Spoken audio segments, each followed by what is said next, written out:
Père, du Fils et du Saint-Esprit. Amen. Mon Seigneur et mon Dieu, je crois fermement que tu es ici, que tu me vois, que tu m'entends, que tu as le temps pour m'écouter. Et moi, est-ce que je l'ai temps? Bien sûr que je l'ai, même si parfois il me semble que je ne l'ai pas, Seigneur. Mais là, oui, j'ai le temps. J'ai ces 10 minutes. Et donc, je te demande de l'aide pour faire avec calme et profit ces moments de prière. Ma Mère Immaculée, Saint Joseph, mon Père et Seigneur, mon ange gardien, intercédez pour moi. Il y a des moments dans l'Évangile où nous voyons Jésus qui ne s'arrête même pas. Et c'est le cas aujourd'hui. Saint Luc nous raconte que le matin, il était à la synagogue de Capharnaüm, en train d'enseigner tout le monde, et qu'ensuite, il va chez Simon-Pierre. Il y a la belle-mère de Simon-Pierre qui a la fièvre, et Jésus l'a guérie. Certains disent que ce miracle, Simon ne l'a pas trop apprécié, mais c'est pas vrai. C'est pas vrai. Les belles-mères qui font beau ménage avec le beau-fils ou avec la belle-fille, ça existe aussi. Et c'était probablement le cas de Simon. Donc, sûrement, il a apprécié. Eh bien, alors, on a la belle-mère guérie qui se met à les servir. Et là, Jésus continue à parler et à enseigner ceux qui sont là. Les apôtres, et peut-être d'autres aussi. Et puis le soir, il y a toute la ville qui se rend à la porte de la maison de Simon, avec les gens de Capharnaüm qui étaient malades, pour que Jésus les guérisse. Et Jésus, toi, tu prends le temps d'imposer tes mains sur chacun d'entre eux pour les guérir. Tu aurais pu faire tous à la fois, mais chacun. Et donc, ça a duré un bon moment. Comme une fois, je me souviens, j'étais à Rome, c'était le jour de l'Immaculée Conception, le pape est allé à la Piazza di Spagna prier Notre-Dame, comme le veut la tradition. Il y avait tous les malades qui étaient là en première ligne, sur des chaises roulantes. Et à la fin, le pape a voulu saluer chacun. Eh bien, Jésus aussi, ici, a voulu échanger un mot avec chacun, en même temps qu'il les guérissait. Donc, la chose, on peut imaginer, est finie un peu tard. Eh bien, le lendemain, qu'est-ce que tu fais, Seigneur? Tu te lèves tôt pour aller prier, pour parler à ton Père. Tu pars dans un endroit désert, c'est-à-dire un endroit tranquille, et les gens arrivent jusque-là en te cherchant, et ils veulent te retenir, parce qu'ils comprennent que tu veux partir, et bien sûr, pour eux, ce n'est pas une bonne idée. Parce que, tu vois, quelqu'un de si prodigieux, on préfère de le tenir chez soi. Et toi, Seigneur, tu leur dis, aux autres villes aussi, il faut que j'annonce la bonne nouvelle du règne de Dieu, car c'est pour cela que j'ai été envoyé. Et donc tu vois encore là, le Seigneur ne s'arrête même pas. Il va encore partir ailleurs. Il ne s'arrête même pas, mais en même temps, tu vois, il a su trouver le temps pour s'entretenir avec son Père.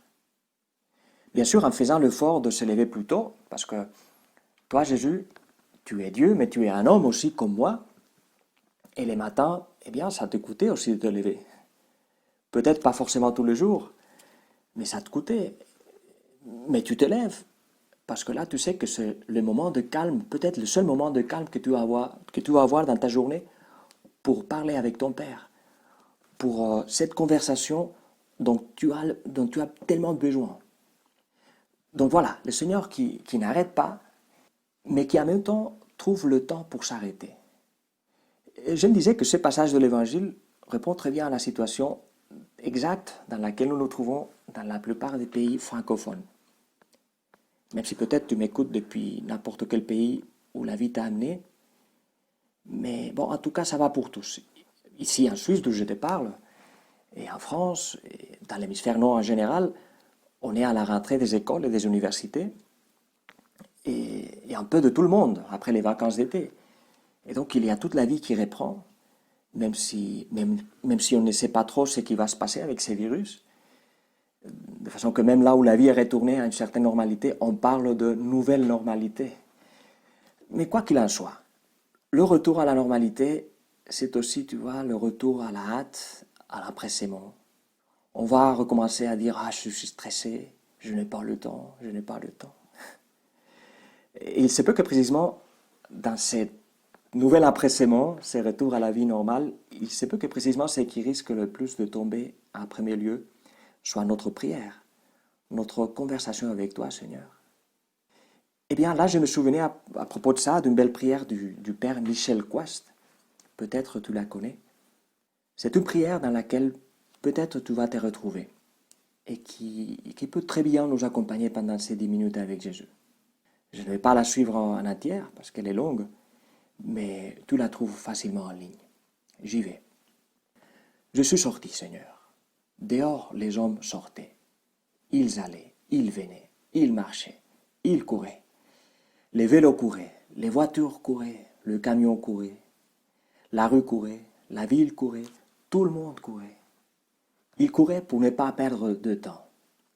Ils couraient à la suite du temps, pour rattraper le temps, pour gagner du temps. Au revoir, messieurs, excusez-moi, je n'ai pas le temps.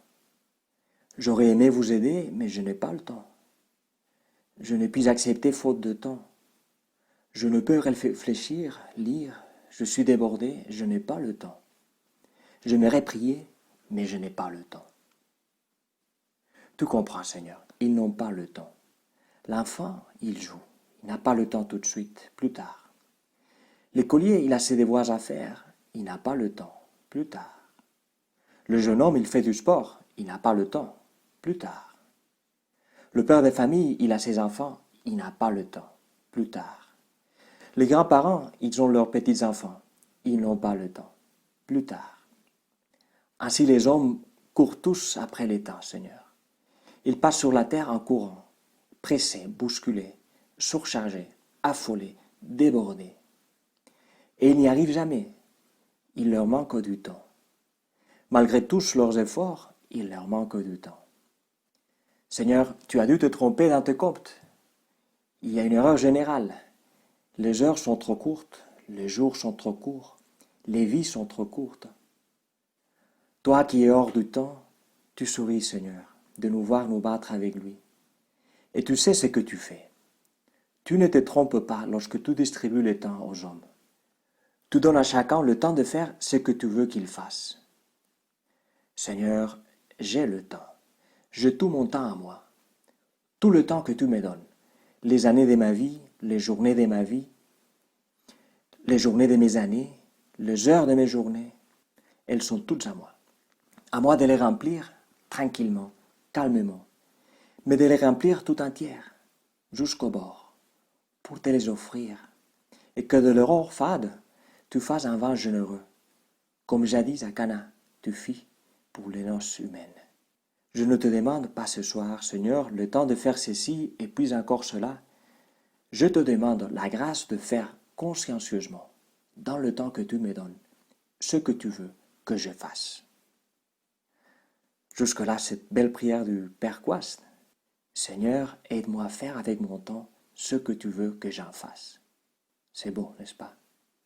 C'est comme ça que toi, Jésus, tu as vécu, en faisant de ton temps ce que ton Père voulait. Et ça, c'est l'une des raisons pourquoi tu protégeais si bien ton temps de prière, ton temps de dialogue avec ton Père, qui était sans doute le temps, le moment le plus important de ta journée.